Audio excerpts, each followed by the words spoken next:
We talked about the journal section a little bit earlier, but here you'll have the database of your journal section.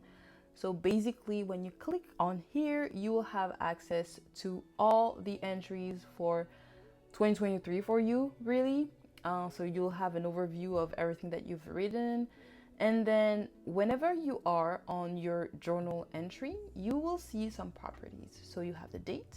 So this is the date of the day. And then you have save as. So I put four options, sorry. First, we have a day to remember, a key moment, a learning moment, or a tough day. If you want to save them as bookmarks to come back to or to read again, you can do so. So for example, let's just say I'm gonna add December 28th as a day to remember. And then all those are the feelings, the different feelings that you are currently living for a day. And I feel like there is not just one feeling for a day, so you have the option to choose several.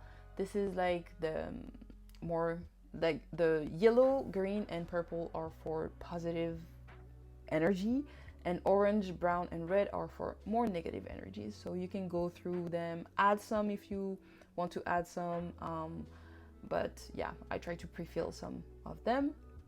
And then when you are in the database, what's cool is that you have access to the bookmarked entries that you have chosen. So as you can see, December 28th has been saved as a day to remember, and I find it here. So you can do the same thing for the other four. If you want to change the name of those and change the little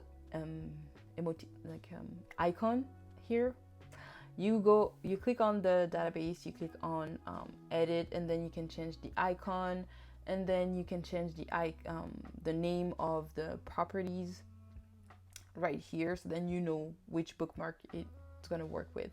But basically, this is all I have to show you for the journal section. It's a very short section, but as you can see here, you have the calendar of all your entries already pre-filled. So then the little thing I showed you at the beginning where the entries is popping up for you, that is why I created I pre-created the entries for you.